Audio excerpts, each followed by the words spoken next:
Hey everyone, welcome to SPED Homeschool Conversations. This is a special matinee performance or episode, and we just thank you for joining us tonight. This whole month of June now, we are going to be talking about high school. And actually today we're going to be talking about post-high school, but what parents should be thinking about and students should be thinking about during the high school years so that your student is ready afterwards. And so today with me, I've got Vickie Brett and Amanda Selogie. And they are going to be talking to us about what you need to know about accommodations after high school and what you need to be doing now and some of the laws and things like that. And they're with an organization called Inclusion Education Project. And so Amanda and Vickie, I would love for you guys to kind of start out our time by just letting our audience know who you are and why you're passionate. What's the passion behind your starting this organization and then what you do. You want to start, Amanda? Sure. So, Vickie and I went to law school kind of on different paths from each other. But we met in law school and kind of came with this shared passion for helping people, but specifically helping children living with disabilities. I was a child development major in college, and I was kind of on track to becoming a special education teacher.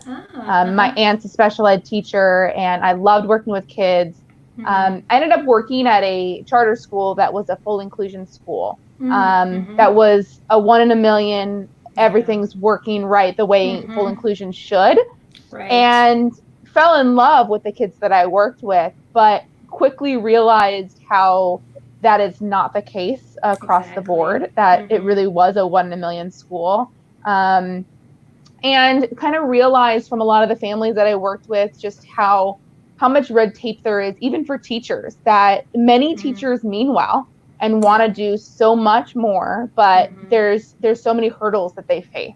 Right. And I just kind of realized that was going to be a problem for me, that I wasn't going to last very long in a system like that. Right. And I found out about the legal process, and it was something I had always been told, like, you should go to law school, and I fought it for so long. And this kind of just meshed them both together, and I said, that's awesome. You know what, maybe this is the right fit for me. And luckily enough, I went to law school. I met Vickie and started practicing in this area of law, and found that it was a perfect fit to kind of blend my two passions of being able to help these kids and really see how, I just fell in love with just how much potential and how amazing these kids are, that they really need a fair shake. They need someone to speak for them. Right. Yeah. That's great. Yeah, same. We came together about 6 years ago, and we decided we were at two separate law firms when we both started out as young attorneys. I actually graduated a year before Amanda, so I was out in the world doing special education for a boutique law firm, but also starting to do a lot of family law and a little bit of personal injury. So after Amanda graduated, we would get together and we kind of talk about the cases that we had, and just the universe kind of just pushed us in a moment to start our law firm and then also our nonprofit. We really did not think the nonprofit would take off as quickly as it did, or that our law firm would. So the Inclusive Education Project has changed a lot. And now, we're able to provide pro bono, so free and low-cost services to families. So that ranges from filing complaints against school districts for violations of the Individuals with Disability in Education Act, the IDEA, the federal law we work under, and also we advocate at IEP meetings. So sometimes parents, just whether they speak English or another language, sometimes they things translated. Sometimes they're saying the same exact thing that the school district is saying. So often we're translators, and we're really counselors in every sense of the way. Parents usually find us when they're beaten down, frustrated, angry. And we really try to work to rebuild the relationship between the school and the parent. The child is really the one who suffers the most. So yeah, that's how we kind of came together. Oh, that's awesome. And you practice out of California. Yes. That's right. Yes. Yeah. Just So thought our legal practice and the cases that we take on are in California. Yeah. But our nonprofit has kind of spread, especially in those last 2 years when we created a podcast, the Inclusive Education Project Right. podcast, really meant to put try up to our spread website the here. word and change the conversation. Oh, perfect. Change the conversation a little bit more about education rights. And, our goal, obviously we came from a background of being attorneys, and that's very litigious, but that's not really our goal, especially in the nonprofit. It's more Right. to educate as many families and organizations and schools as possible about, what everybody should be considering with regards to children living with disabilities, and what we should be doing differently, and how, the system isn't going to change with a bunch of lawsuits. It's just not. It's going to change with everyone being educated on what are better practices and how can we better serve these families. Right. You can put out, this is the goal. And a lot of times when you're stuck in the middle of these situations with so many kids with issues and understaffed schools and not the training for the teachers, that they don't even know what that end goal even looks like. And so to be able to provide that is a wonderful thing. So I'm excited that you guys are here with us. And I also want to thank Seven Sisters Homeschool for sponsoring this episode of SPED Homeschool Conversations. We'll hear more about them halfway through the show, but I want to thank them for that.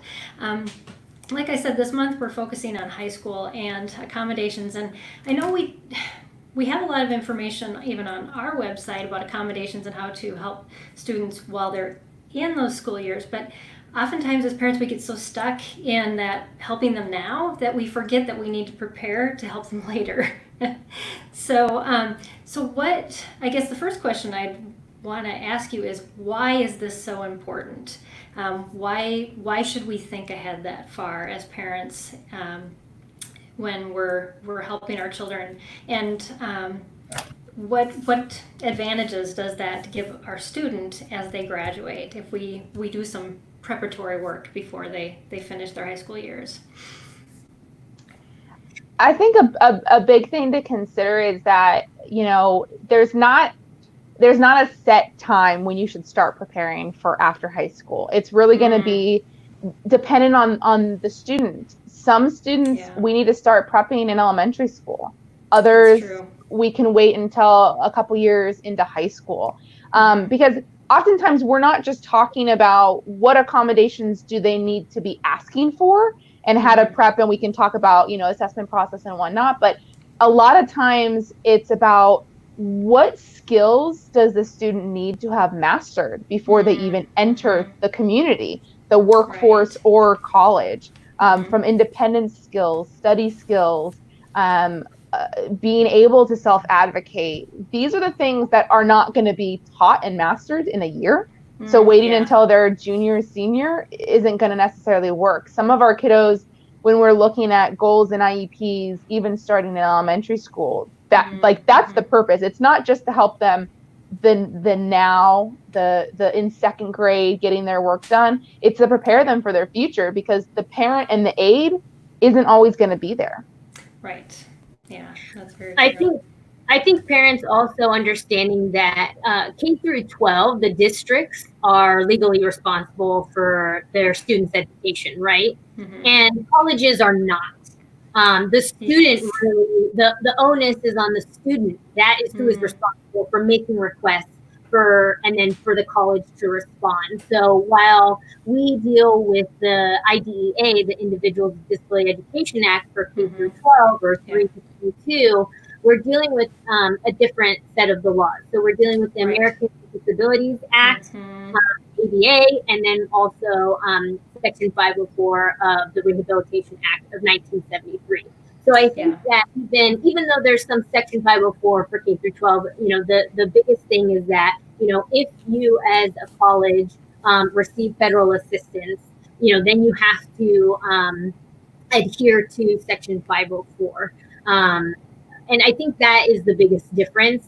And there are colleges out there that have really great student services. That's where you're going to want to go. So when you're looking even at colleges, you're going to really want to look to see what that student support or disability center really is able to provide, just based on the age of your child. And like Amanda said, that can, preparing your child definitely can start at any time, but having that kind of focus really starts with even requesting accommodations for the SATs and things like that. So even though that's, typical around junior, senior year, there's no problem with talking to the IEP team, day one of freshman year. Right. Yeah, and that's a good thing to point out, that the law does change between those two, that graduation point and when your student goes on, whether to work or college. And I love that you pointed out, colleges are very different on what programs they offer. Right. And but what if a parent wants to make sure that their student has all the accommodations that they need? They're looking at a college. Is there anything that they need to prepare ahead of time so that they can advocate, and their student can advocate, hopefully for themselves, to be able to request those accommodations when they're making that transition? Yeah. So, the IEP team, if the student has an IEP, should be having a transition plan in the IEP. And that transition plan should discuss not only all the skills that need to be developed, like I discussed before, but also what steps should be taken from investigating what schools might be appropriate for the student. And part of that is, what programs does each school have? From the community colleges to the 4-year colleges, depending on what kind of track the student's on. Sometimes that transition plan will include having the student work with someone on the IEP team to look all this stuff up. It's not necessarily on the burden is not necessarily on the parent to investigate this. This should be part of the transition planning, which starts at age 16. So we should have a good 2 years, junior and senior year, where the students are looking into different schools, whether it's within their geographic boundaries or if they're, capable of going to a 4-year, say further away. Right. But a good rule of thumb is that if you have an IEP, having an updated IEP where the accommodations are very clear, and having an updated assessment are probably the two most important things. Because most colleges, while they're going to look at records that the student brings them, they're mostly looking at when's the latest assessment and making sure it's not more than a year old. So really, this is something that a lot of families have some trouble with, because the high school maybe did a triennial their sophomore or junior year. And so according to triennial rules, you wouldn't need to do it for another 3 years. And so therefore it's going to be after they graduate. So many schools say, well, you're in your senior year. We already have an IEP that's working. We don't need to do assessments. And parents think, oh, that's true. But what the problem is with that is, if the assessment is more than a year old by the time the student starts in the fall for their first year of college, many schools will consider that to be too old of an assessment. So what we recommend is that in your senior year, you conduct an assessment. And if it can be done in the middle of the year, towards the end of the school year, that's going to be best, because then it's the newest, it's fresh. And same goes for accommodations. So we have this rule of thumb for all accommodations in every IEP across the board. You want to make sure accommodations are very clear. Especially when we're transitioning, whether it's transitioning from middle school to high school or from high school to college. The accommodations shouldn't just read extra time, right? It should say extra time on tests in a separate setting for these subjects, or it should say extra time to complete and turn in. Maybe the student's needs are that they are able to do the work in class, but they need a little bit of time to kind of do their own edits. So maybe they need to turn it in a day later. Maybe they need extra time to process information, so they need more time on their tests. So, but if it just says extra time on work, how is the college to know what the student's unique needs are? Because the college doesn't have an obligation to assess. So they may look at that and say, I think that's too vague. We don't really know what's being provided, so we're not going to provide it. So you want to make sure we use our WH questions all the time, right? Our who, what, where, why, when. We want to use those with the accommodation. when is this being provided, how. It just makes things clear for everybody to be on the same page. Mm-hmm. That's great. You got And I something think, to add, Vickie? yeah. So on that, colleges are obligated to provide reasonable accommodations. So I think parents also need to be, and the student need to be prepared that, you know, the school will respond in order to provide, and it's equal access to the education for the student. So it is a little bit different. The college can refuse the accommodation for a couple different reasons and be within their right to do so. If the accommodation puts excessive financial and or administrative burden on the institution, if the accommodation would try to change the nature of the academic program or classroom or the curriculum, if it's going to give an unfair advantage to the student, lowering academic standards, just significantly altering what it is that you're required to do to complete the class. And then if it's of a more personal nature, so if you know, the student had a one-to-one aide in high school, a college wouldn't necessarily need to be required to provide personal care, attendance, you know, personal readers, personal devices. Whereas in, you know, K through 12 under the IDEA, if your child needs a tablet, you know, the school is obligated to provide it, right? If they need one-to-one, they're obligated to provide it. It's just a different realm once we get to college, right? It's kind of like, well, you're 18, pick yourself up by your bootstraps, you know, kind of deal. So I think that's important for parents to know that distinction as well. Yeah, that is good to know, because we get into that mindset, and even as homeschoolers, you know, a lot of our parents that had that homeschool now were in the public school, so they do have that mindset that this is what we you know, we fought so much, we got this, and now we're going to fight again with the college, and it's just not the same thing. And to come in with that understanding that it's that, you know, equal playing field, and these are college credits that they're looking at. We got so I don't know what happened. Back. She just disappeared for a while.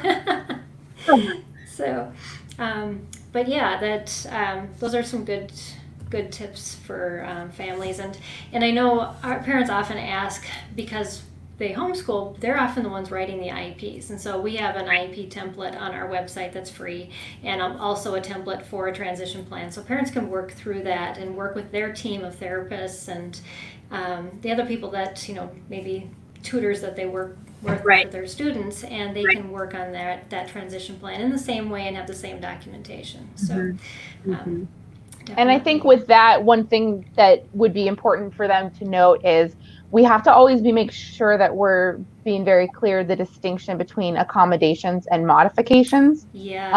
Can you talk about that a bit? Yeah. So a lot of times IEPs will have things written in accommodations that are actually modifications.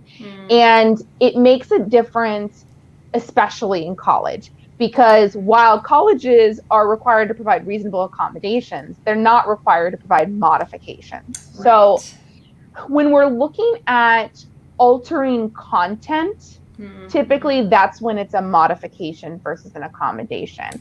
A good rule of thumb is really looking towards that content. So the best way to describe kind of a difference is for math.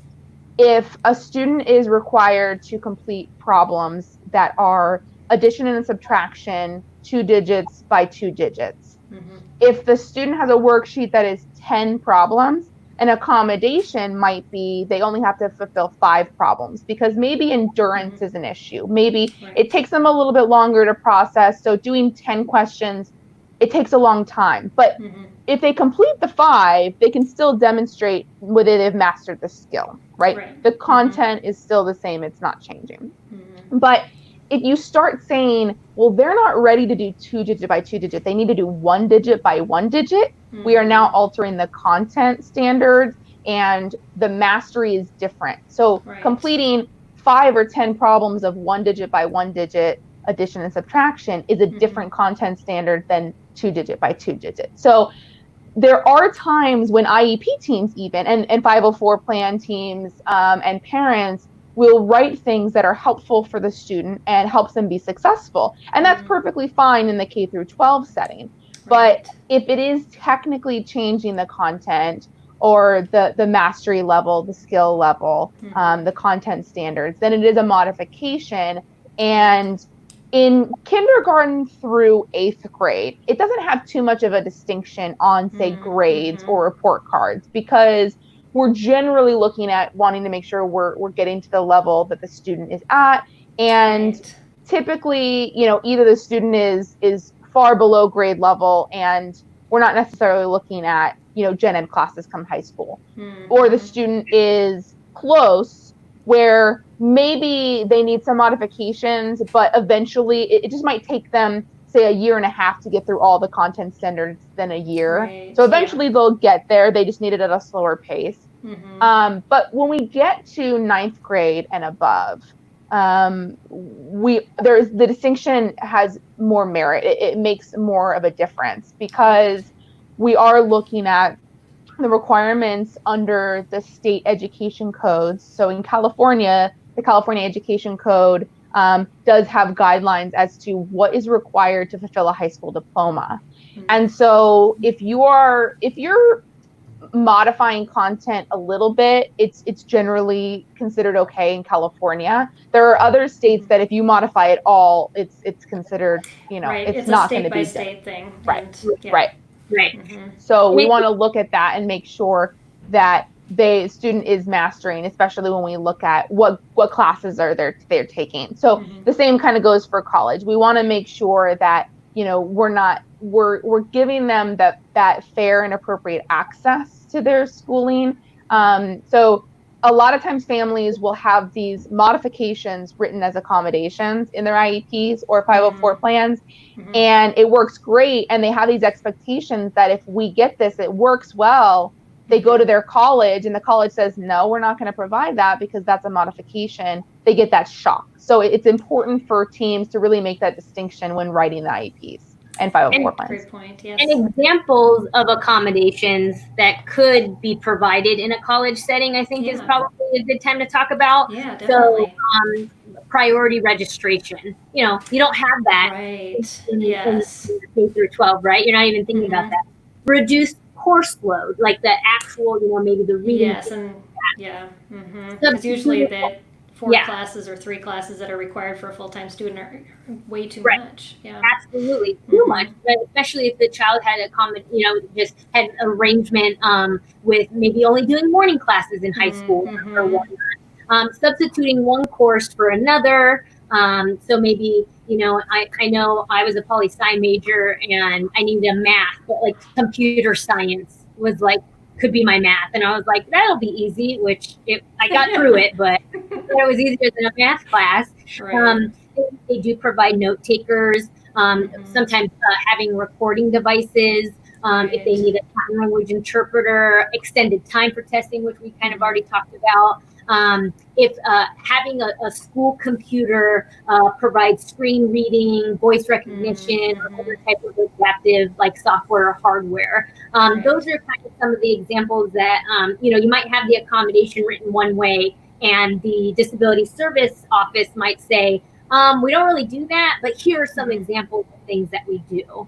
And there are some colleges out there that offer extra counseling, tutoring for our students with that are neurodiverse. Sometimes they're at no extra charge, but then at the other end, you may be provided with that. But that's a good point. Yeah, to bring up that there may be an extra cost with that as well. Absolutely. Yeah, and there are specific programs too. Like I know UCLA, for example, and Cal State Northridge also recently created a program.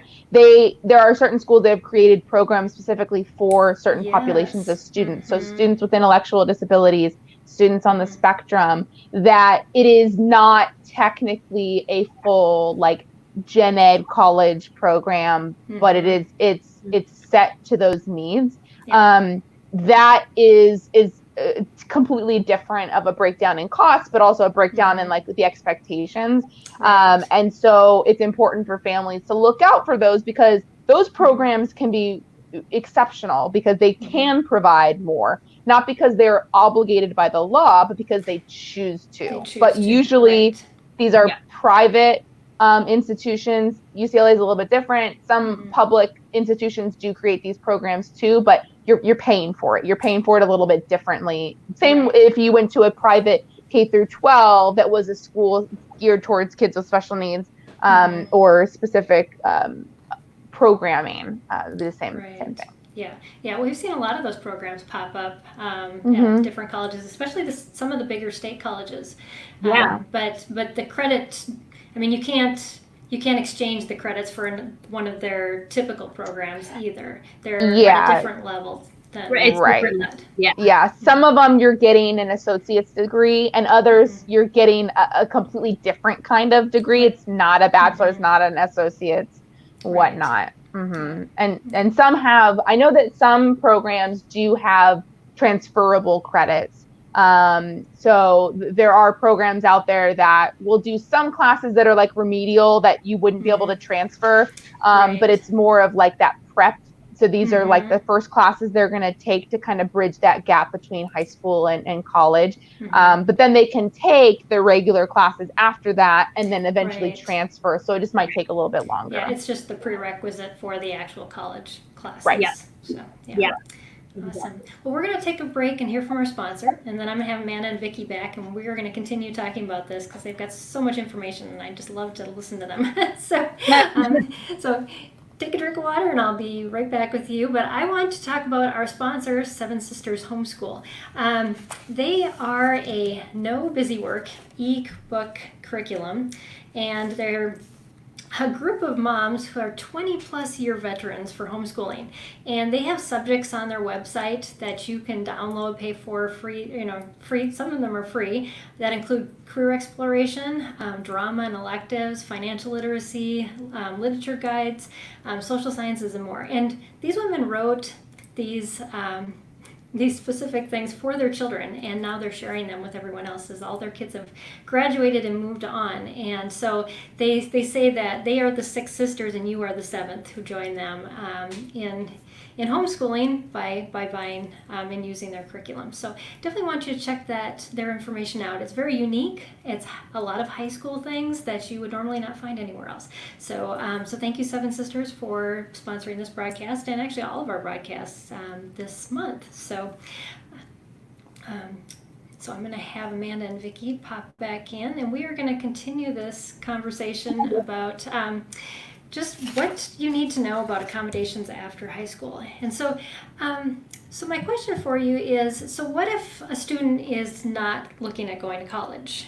And parents say, well, do I really even need to worry about this accommodation thing? What would you have to say about that? Well, I mean, I definitely think having something, a document that is most updated before the child graduates from high school is important. Obviously, once you become an adult, the ADA takes over. So it might even be important, and it's not necessarily, employers cannot discriminate based on your disability. They're not supposed to have you to tell me what your disability is. But, sometimes if you want to just kind of be upfront, that might be nice to have, so that you're not scrambling to try to find a private assessor to evaluate you or whatnot. But, I think that's just something to take into consideration. I think also for a lot of our kiddos on IEPs, or if they were in homeschool, to have them try. A lot of the community colleges have smaller classrooms. They have really flexible schedules, and that might be a nice stepping stone before you get to a state, a state university or college. I think that is just, and if you, everybody's all about the gap year, right? And I think that's important. But I also think that kind of keeping it alive, maybe you're just doing an art class at a community college, right? And you're on campus, you're kind of feeling how it is, I think is important. And so you want to be sure to have that most updated info that Amanda was explaining earlier within your itinerary or some other way, so that in case you did want to go, there's a natural gap. There's a natural gap. It's not that, you're just saying, I was taking my gap year. This is the most updated that I have. Do you need something else? So that at least you have that history, because it's all about proving history. Because if you end up come in day one to college and you've never had an accommodation for extra time on tests, that's going to be a bit more difficult to try and get provided to you if you don't have a history of it. Yeah, and it's I mean, the students all the time leave their senior year of high school having one plan, and how many of us changed. Exactly. So just because the plan is not to go to college doesn't mean, you know, it might not change in a year, 6 years. But the other thing is, if they go into the workforce, this IEP and the assessments can also help in the workforce, because the ADA also prohibits discrimination and provides for reasonable accommodations in the workforce. So while there aren't always across the board the same level of expectations of, well, give me your IEP and I'll provide you accommodations. In fact, many employers probably don't even know what an IEP is.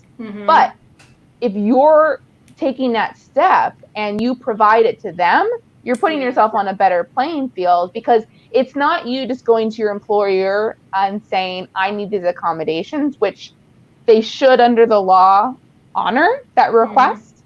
But just like a, you know, someone who needs a physical accommodation, they may be asked for a medical note, a note from a doctor in a workplace for that accommodation.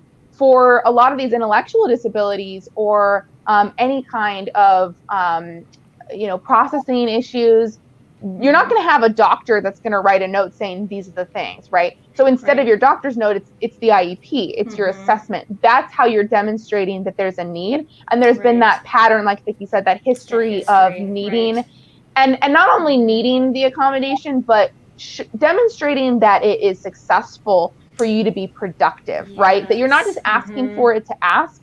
Because I think in the employment situation, it's really important for that employer to see, hey, I'm still gonna get good work out of this person. It's just about providing access a little bit differently. Just like how we all are doing virtual everything right now, it's a different way of doing our work.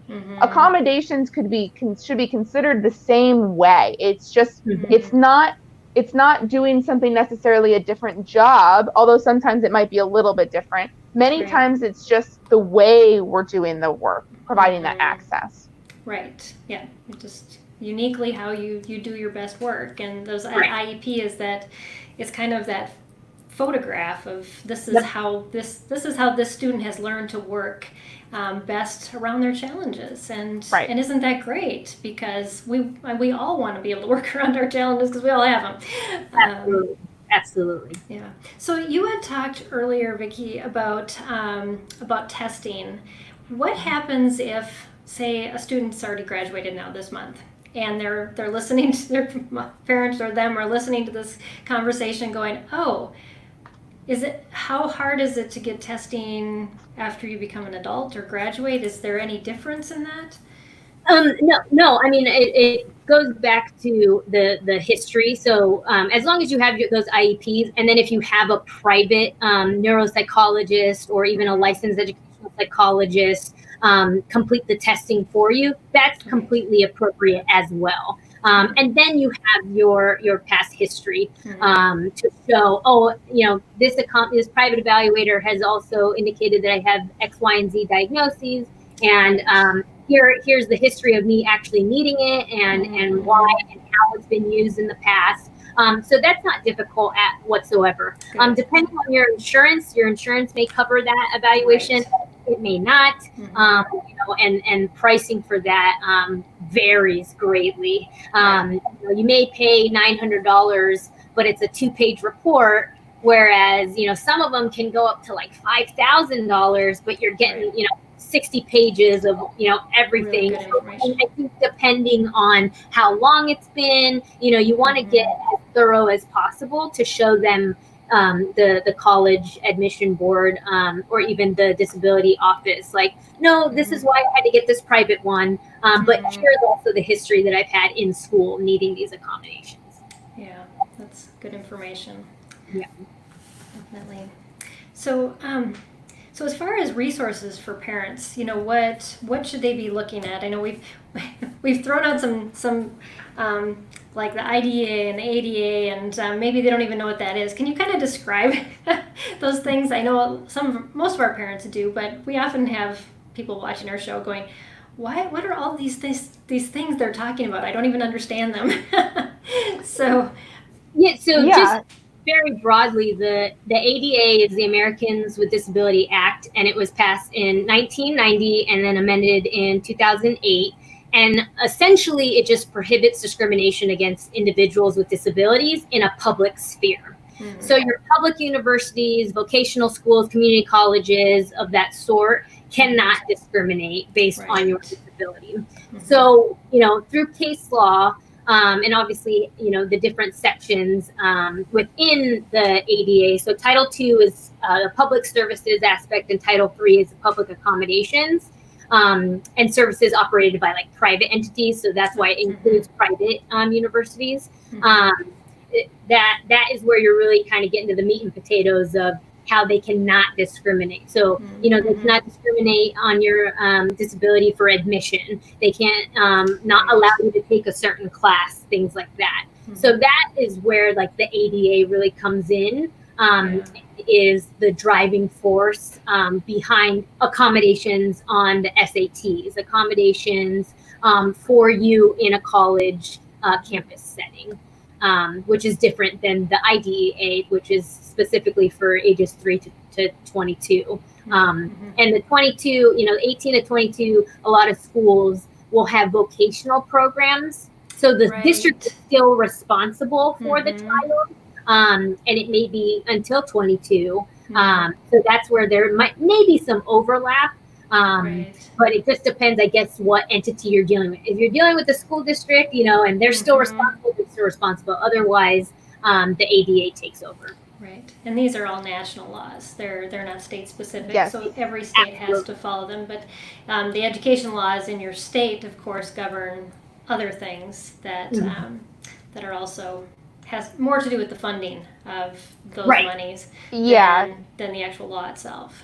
Yeah, typically, your state education code typically is going to be talking about the funding, but generally those education laws mirror the federal laws, and in some cases they can expand and provide additional. So, for instance, in California, our California education code provides clarifications on things that the federal law might be a little bit more vague, specifically regarding timelines. So where the federal IDEA talks about the timeline to assess students is within a reasonable time. In California, we have very strict timelines on when a school has to respond to a request for assessment within 15 days. You have 30 days to hold an IEP, that sort of thing. So, and then, just like the ADA Section 504 of the Rehabilitation Act and the IDEA are all funding statutes. So essentially what that means is public institutions or places of public within the public sphere, if they are receiving federal funds, which almost everything in the federal sphere is, that it is you are receiving those funds in exchange for the promise that you're going to follow these laws, which is why many private institutions do not have to follow these laws to the same extent because they are not receiving that funding. But if they do allow for federal assistance, so the FAFSA, a lot of students get federal aid, and the private institution accepts that, then they cannot discriminate either. So that's important. Because most of the time we think, the IDEA doesn't apply to private schools K through 12. Oh, okay, but they're not receiving federal money. Obviously, if you're taking the federal money, you gotta do what they say. So that's where the ADA comes in. Yeah.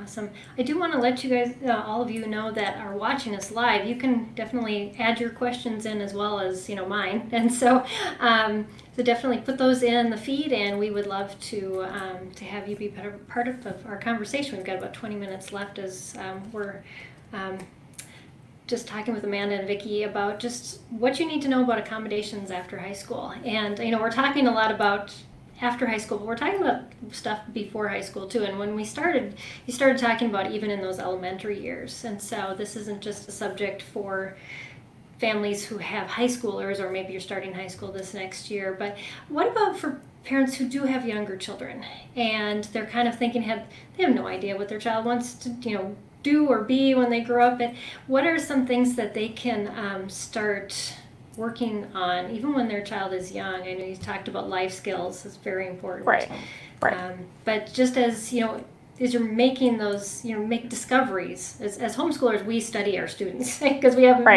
a few. And like with my oldest, I knew he was an engineer from the beginning. We did mechanical engineering when he was in 5th grade, and he just graduated from college as an engineer this month. Wow. Congratulations. That's amazing. Yeah, especially since he was on the spectrum when he was in kindergarten. That's wonderful. But those types of things of what can we be looking at, and what are some things that maybe we should be noting, that we can be prepared for, so that we aren't trying to scramble in those last few years of let's get all this stuff together. What should we be recording, writing down way ahead of time? Because you talked about that history. Yeah. So you talked about life skills. So life skills are typically how are they caring for themselves, or we sometimes classify them as independent living skills. Mm-hmm. So are they able to take directions? Can they use the bus, or are they able to drive, use a map? Are they able to exchange money, pay for things, balance a budget, that sort of thing? Those are like life skills. Doing laundry, cooking, taking care of themselves. Those are typically in the realm of those life skills, which is entirely important. The other category that we would say is really big is what we would call our vocational skills. So a student's vocation is school. So what are the skills that the student needs to be able to have mastered to be successful in their vocation in school? So those really start in preschool and kindergarten. When we talk about preschool and kindergarten, you're not really learning much academics in the traditional sense of the reading, writing, and arithmetic, right? You're learning about the learning to learn, the being ready to learn. So the following directions, the being able to initiate a task, complete a task independently, everything revolving independent skills, following along. And then there's also what we would later on in the later years talk about as like study skills as part of that as well. So managing our time well, knowing that I have 20 minutes, am I going to finish this? Or do I need to ask for help because I don't know where I am? These are all things that a lot of times are being addressed in the IEP, but many times we put in a lot of accommodations to support. So we might put in an aid support to help make sure the student is on task, stays on task, and completes their work, that they follow directions, that when the teacher is speaking, they're looking at the teacher and whatnot. But we quickly forget that that aid is not always going to be there. And there's that fine line between, okay, the student needs to learn the academics, and the best way to them to learn the academics is with the aid or with the one-on-one assistance, right?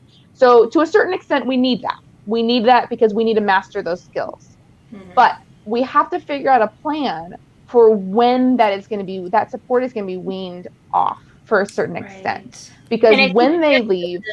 Just to jump in, Amanda, sorry to interrupt, but I think also parents tend to forget about all of the technology that exists that we rely on. So if I didn't have my calendar, my Google Calendar, and like several reminders that we were recording today, I might have been, no, I'm just kidding. But I think where I was going is the weaning off, but not, your child may not necessarily be ready to not have anything, but I think starting to notice, you have your iPhone watches that tell you to stand up every hour if you haven't moved, right?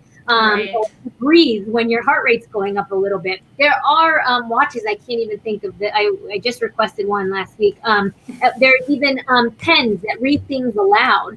So start kind of thinking about, okay, what does that aid actually do? And is there a technology, technology that the child can kind of start working with? Because the first thing that you pick may not necessarily work, right? That's a very good point. That assistive technology gets a bad rap sometimes because, it's the voice to recognition that a lot of people already have on their iPhones, and districts aren't necessarily talking about all this wonderful stuff that they could completely take with them into college and look like everyone else. Exactly. Right. And not always just technology, but strategies. So the strategies to, when the student comes into class, maybe they have a list of these are the things that I need to remember. I need to remember that when the teacher is talking, maybe I'm taking notes, but then maybe I need to remember to ask a question, raise my hand, or the fact that I need to raise my hand to ask a question. We do cue cards a lot of times on students' desks that can easily translate to an app on your phone, right? So we're looking at what are the skills that are the foundation of a successful student.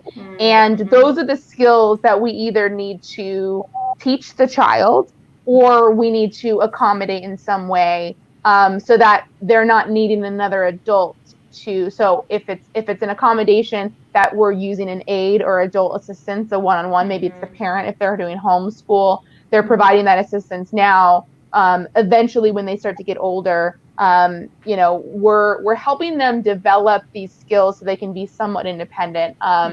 With sensory processing, many of our kiddos have difficulties with sensory processing. When we talk about teaching them strategies, we kind of start in the process with just teaching them the strategy itself. So here's a squish ball, squish it in your hand. Or here, go walk around the classroom. That's the first step. The second step is having them identify when they might need it. But that is going to take an adult saying, it sounds like you need a break. Here's your ball, right? But then the third step is they're identifying, I'm stressed. I'm a little overwhelmed. I need this. Can I have this? So the same goes for a lot of these independent skills, is it's going to be a progression of teaching them, of, kind of doing it for them, then teaching them when they might need it, and then teaching them how to be independent with it. And whether that is using technology or using a notepad or something, so these are all really important skills that, if you look at what makes a successful college student or even an independent worker. And I think a lot of adults still haven't mastered a lot of these things. And that's why you get adults that have trouble in college classes, because they haven't learned these skills either. So, I mean, any student can benefit from learning these skills starting in kindergarten. And IEPs are not just for academics. It's for social emotional and for vocational, which that all falls under, that those latter two that districts sometimes overshadow with the academics. And parents do too. And the homeschool parents are most guilty of not even realizing they're doing all these things for their student, and because they do them all the time. And I always tell parents, take a step back, look at what you're doing, because are you enabling your child instead of teaching them? And because we're with them 24/7, you can approach somebody and start talking for them and forget that you're not supposed to be doing that. Exactly. So that's awesome. I love that movement towards independence and that constant, and that's what's great about, assessing every year and having those IEPs is you look at those things and are we progressing on these goals, and what are we seeing that needs to be worked on this year specifically. So definitely. That's great. Well, as we wrap up, we got about 10 more minutes left. Is there anything else that you thought of as we were talking that you want to make sure to share with parents? Yeah, I actually, I looked up, there is a couple different books out there that parents, and I can send you them so that you can get the right spelling. That'd be great. The first is the K and W Guide to Colleges for Students with Learning Disabilities or Attention Deficit Disorder. It's like the longest title ever. It keeps going. Parents, students with disabilities for college. It was written by a professor. Yes. I thought, I forgot that this is the longest title ever. It's a really great guide for our neurotypical kiddos and neurodiverse kiddos to kind of take a look at it. Obviously in the title it says attention deficit disorder, but even preparing them for college success. Another great one is Peterson's Colleges with Programs for Students with Learning Disabilities or Attention Deficit Disorders. I think that those two books are very helpful for a lot of parents when they're helping their child decide on different colleges. I think college visits is important. I mean, we're in the middle of pandemic, so I don't know how much, but there are virtual tours of different, Right. obviously want to get a feel for things, but I think those two guides are helpful and kind of put you in the mentality of a neurodiverse kiddo instead of trying to, to go to the colleges that your child already has in mind, which is still a good idea, and see what their the disability service office provides. And even with the counseling, tutoring, the things that we had talked about. But if you don't even know where to start, those two books are pretty helpful for some of our clients. That's great. Yeah, I'll include the links in this feed on Facebook, as well as when I redo the YouTube video, I'll include everything, including information about how you can reach Vickie and Amanda and their organization, which I want to definitely bring up. And so, Amanda, I'll let you. Is there anything else that you want to share as we're wrapping? I think the only other thing that we didn't touch on as much is preparing for the social aspect of college. Oh, yes. I think, and this is something that again you can start working on as early as elementary school. A lot of times parents think of social skills as just friendships. And it's more of a fun thing, right? To have friends. Right. And certainly it's a very important part of childhood to have friends and to socialize, to have that fun aspect. But it's equally as important for a student to develop social skills to help them be productive in college and in the workplace, because many times college classes still have group projects. You might be in a lab with other people. You might have a job where you're working with people. Maybe you work on campus and you're interacting with a lot of other students. So you have to be able to be successful communicating with other students, maybe asking for help, having that positive interaction. So, if by the time the student is getting to middle school and starting high school, I know a lot of parents are often concerned, well, they don't have friends, and it's hard when they don't get invited to birthday parties and whatnot. But it's equally as important for the IEP team, or if you're a parent, if you're homeschooling, to find programs that allows a student to have that socialization, to develop those social skills, not just for the fun aspects of it, but the reality of when we think about what is it going to take to be successful in school. Part of that is having positive peer interactions too. And, college is a lot more challenging oftentimes than high school for many students, but it also is a lot more rewarding for many students simply because the social dynamics of college often are very different than high school. There's not as many cliques. There's a lot more diversity oftentimes. So you can find people. So, a helpful tip for that, just besides just, engaging in positive social engagements, throughout their childhood. But when you're approaching getting close to colleges, when you're looking at colleges, I think it's important to look at what are the social groups, the clubs, the activities that are on that campus. Because while you might find an academic program that provides more accommodations, if there's no clubs on that campus that are of interest to your students, they're less likely to be engaged socially on that campus. So it may not be the best because, we see college dropout rates are huge. And part of that is they don't feel like they fit in or belong, right?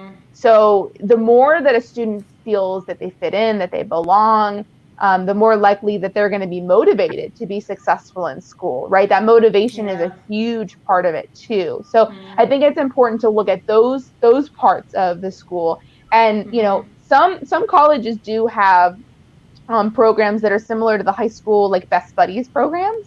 So there are programs out there that help specifically with socialization for students who have disabilities. So that's something to look out for too. And that may not be part of the department that gives the accommodations. It might be something different. It may be a group that was built by students. So it's not necessarily, a student organization. So those are important things to look at too, because I think when we look at how not just motivated, but how much is the student actively engaging in their education, Right. oftentimes at that age, it means so much having friends and knowing people on campus and especially if they need help with anything, you know. Yeah, it's that peer group that if it's not there, then they just don't feel like they're really part of the school, and or even in a job environment, you could see that too. You know, how do people interact within this office, and is it a right fit? You know, I think for all of us, that's some people can survive in some environments better, but if you really need to have that be able to bounce things off your verbal processor and nobody wants to talk to you, you don't work well in that environment. Yeah, so, no, not at all. Definitely. Well, awesome. You ladies have so much information to share. And you have a podcast. You want to talk a little bit about your podcast with our... Yeah, I mean, it's just called the Inclusive Education Project Podcast. You can find it at our website or anywhere you listen to your podcast. So it could be on your iPhone podcast app, Stitcher, Google Play, anywhere really. And yeah, we have a lot of different conversations. We've had a stroke of luck that's lasted for the last year or so, where we've gotten some really great guests who are just experts in their own field. So we've had a couple college counselors, or not necessarily counselors, kind of like educational consultants. So Janice Royal just sticks in my head, and we've had a couple of ladies on just recently this year, and their names escape me. But it was just such a great thing to discuss with them, because if this is just so overwhelming for you, you don't have time to look at books or anything.